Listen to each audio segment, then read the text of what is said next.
Hello students, this is advocate Neeraj Gupta.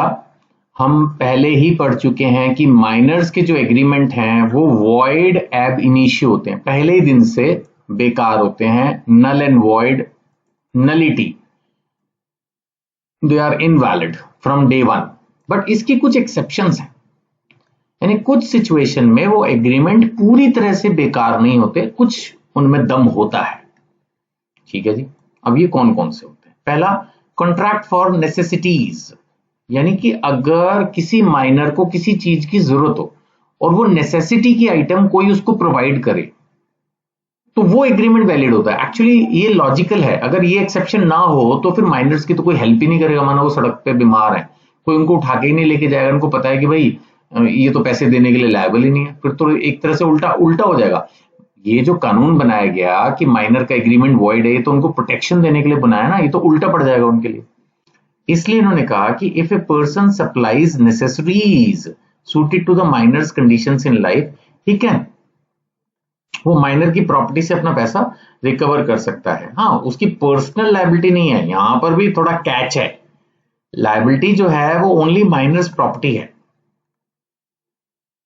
हरी बात सुन में, minor की प्रॉपर्टी से ही वो रिकवर कर पाएगा, हर चीज से नहीं। जहां तक नेसेसिटीज का सवाल है, क्या नेसेसरी है, तो food, cloth, medicine, education, accommodation, कुछ भी जो उसके लिए जरूरी है।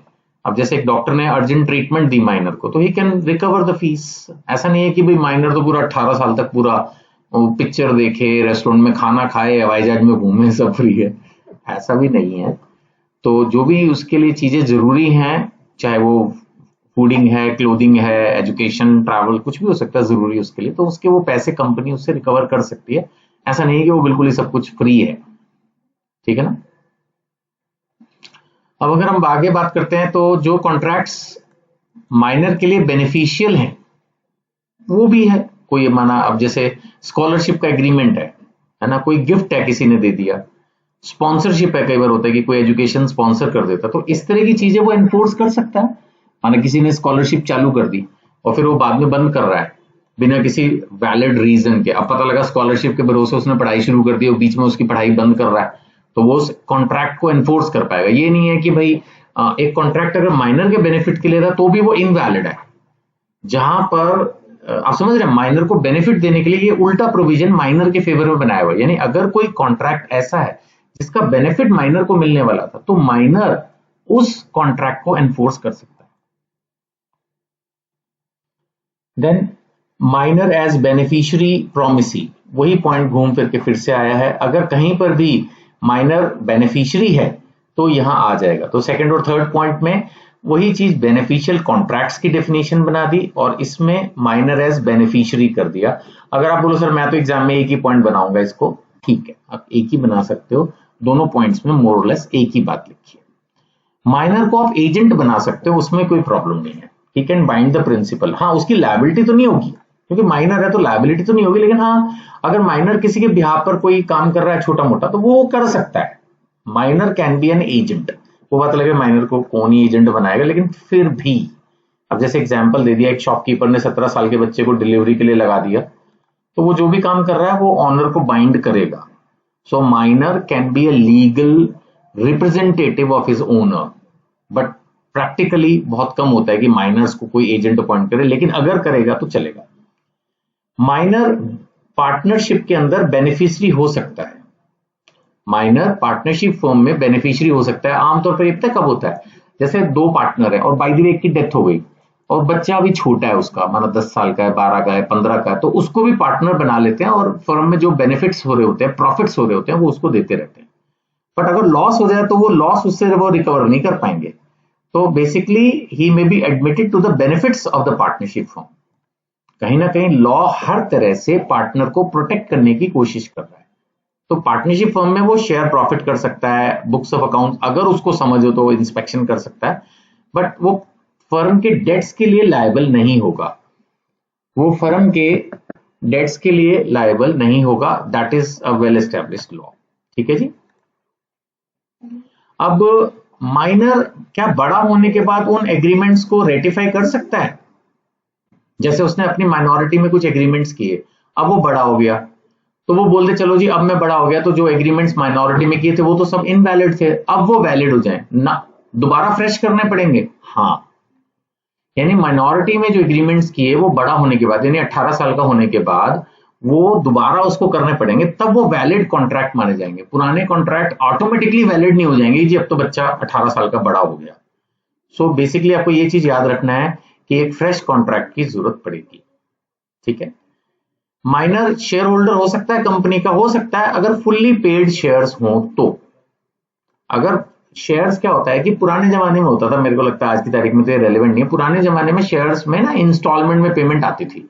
अब आजकल तो shares fully subscribe, over subscribe हो जाते हैं, तो पार्टली पेड अप शेयर्स मुझे तो लगता नहीं कहीं होते होंगे, तो ये कंसेप्ट ज्यादा रेलेवेंट ही नहीं है। शेयर्स आज की तारीख में फुल्ली पेड अप ही होते हैं, और जब फुल्ली पेड अप ही हैं तो फिर ठीक है, वो माइनर के नाम पर ट्रांसफर किए जा सकते हैं कंपनी रूल्स के हिसाब से, उसमें कोई प्रॉब्लम नहीं है। अब माइनर से रिलेटेड कुछ केस लॉस, नैश वर्सेस इनमन। इसमें लिखा minor not liable for fancy clothes. Actually point ये था जो हमने शुरू में पढ़ा था ना कि हाँ जी जो नेसेसिटीज हैं बच्चे को वो अगर आप दोगे तो रिकवर कर सकते हो।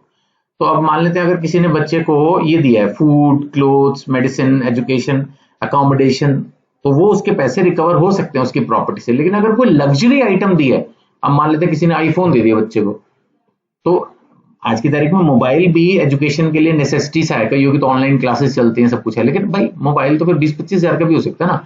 अब एक ऑर्डिनरी बच्चे को आप 1.5 लाख का मोबाइल दे दो और कल को बोलो कि भाई मेरे को इसके पैसे रिकवर करने हैं, ये तो कॉन्ट्रैक्ट वैलिड है, तो वो नहीं चलेगा। लग्जरीज नहीं आएंगी, लग्जरी अलाउड नहीं है। नेसेसिटी मीन्स बस नेसेसिटी, जितना जरूरी है उतना ठीक है, बाकी नहीं चलेगा।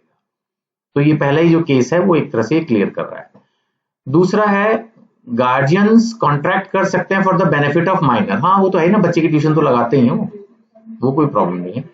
देन तीसरा, beneficial contract of service with A minor में बी एनफोर्सिबल, जिसमें माइनर को बेनिफिट मिलना है। कोई भी कॉन्ट्रैक्ट ऑफ सर्विस है, वही ट्यूशन का एग्जांपल, यहां पर भी घूम के फिर वही आ गया पॉइंट, केस का नाम बदला सिर्फ, रॉबर्ट्स वर्सेस ग्रे।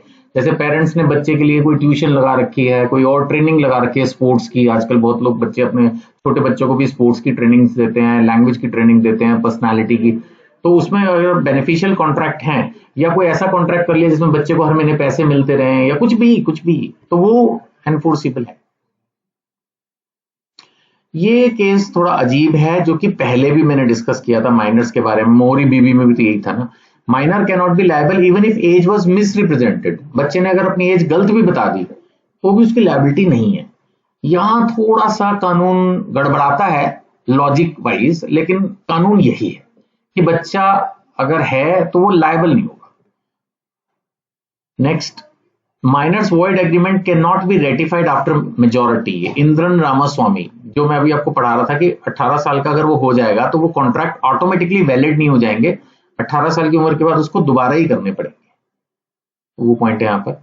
और नेसेसरीज में इवन फ्यूनरल एक्सपेंसेस को भी नेसेसरीज ही माना हो, इस केस में कुछ जरूरत पड़ गई होगी कुछ फ्यूनरल एक्सपेंसेस की, अंतिम संस्कार, तो वो भी नेसेसरीज का पॉइंट है। और फिर तो अगर आप डीप में जाओगे ना चैट जीपीटी, जेमिनाई वगैरह पे, तो आपको नेसेसरीज के ऊपर ही पता नहीं 85-100 केस मिल जाएंगे। तो जिनको बहुत डीप पढ़ना है वो पढ़ सकते हैं, कोई प्रॉब्लम नहीं है। ठीक है। और अगर हम इंपॉर्टेंट पॉइंट्स को देखें माइनर से रिलेटेड, तो क्या क्या सिद्धांत निकल के आ रहे हैं। एक तो नो रेटिफिकेशन। रेटिफिकेशन का मतलब होता है बैकडेट से किसी चीज को अप्रूव कर देना। तो जब वो बच्चा बड़ा हो जाएगा तो वो एग्रीमेंट वैलिड नहीं हो जाएगा, उसको नया करना पड़ेगा। No estoppel against minor. अगर माइनॉरिटी उसने प्लीड की है, झूठ भी बोला है, फॉल्सली रिप्रेजेंटेड, तो भी आप उस माइनर को रोक नहीं सकते कि भाई तूने पहले तो बोला था कि तू मेजर है, अब तो हम तेरे को मेजर ही मानेंगे, 18 से बड़ा ही मानेंगे ना। आप ऐसा नहीं कर सकते, माइनर को प्रोटेक्शन दी गई है। माइनर कभी भी अपनी लायबिलिटीज के लिए कॉन्ट्रैक्ट में पर्सनली लायबल नहीं होगा, मैक्सिमम उसकी प्रॉपर्टी लायबल हो सकती है। रेस्टिट्यूशन, अब माना किसी बच्चे ने झूठ बोलकर कुछ ले लिया किसी से, तो हद से हद उससे वो चीज अगर उसके पास अवेलेबल है तो ले सकते हैं। अब माना उसने झूठ बोल के चॉकलेट ले ली और वो खा गया तो बात खत्म। लेकिन अगर उसने मान लेते हैं झूठ बोल के किसी से घड़ी ले ली, कोई स्पोर्ट्स इक्विपमेंट ले लिया, अगर वो उसके पास अवेलेबल है और उसको कोई बहुत मानसिक उत्पीड़न नहीं होगा, मेंटल टॉर्चर, तो उससे वो चीज आप वापस ले सकते हो। प्रॉपर्टी अगर एग्जिस्ट करती है, कोई इंजस्टिस भी नहीं है, तो कोर्ट में ऑर्डर रिस्टोरेशन, यहाँ पर भी मे लिखा है, कोर्ट में ऑर्डर। हो सकता है कोर्ट कह नहीं भाई नहीं मिलेगी भागो यहाँ से, फिर भी हो सकता है कोर्ट कह दे चलो भाई ले लो। स्पेसिफिक परफॉर्मेंस तो हो ही नहीं सकती। माना कि 16 साल के बच्चे ने कह दिया कि मैं आपके प्रोग्राम में आके गाना गाऊंगा, डांस करूंगा, बाद में उसने मना कर दिया, आप उसको फोर्स नहीं कर सकते। वो बड़ा नहीं है, छोटा। स्पेसिफिक परफॉर्मेंस तो बड़े को भी नहीं कर सकते इस नेचर की, उसमें भी आप मैक्सिमम उस पर केस कर सकते हो, पैसे वापस ले सकते हो। बच्चे से तो वो भी नहीं होगा, कुछ भी नहीं होगा। अगर बच्चे ने फ्रॉड कर दिया तो कुछ नहीं होगा, हद से हद रेस्टिट्यूशन, अगर उसके पास फ्रॉड का वो पैसा या प्रॉपर्टी है तो वो शायद आपको वापस मिल जाए, शायद शायद शायद। ठीक है जी, तो इतना ही था इसमें, और मेरे ख्याल से माइनर का ऑलमोस्ट पूरा फंडा मैंने डीप में कवर कर दिया है 2 क्वेश्चंस में। अब माइनर से रिलेटेड कुछ भी आ जाए आप कॉन्फिडेंटली आंसर कर सकते हो। फिर भी अगर कोई आपको डाउट हो तो जो नंबर्स दिए हैं इन पे आप व्हाट्सएप कर सकते हो, यूट्यूब पर अपने क्वेश्चंस लिख सकते हो, मैं जवाब दे दूंगा। और जिस बुक से मैं पढ़ाता हूँ उसको नॉमिनल प्राइस में परचेज करने के लिए भी आप कॉन्टेक्ट कर सकते हो। Thank you.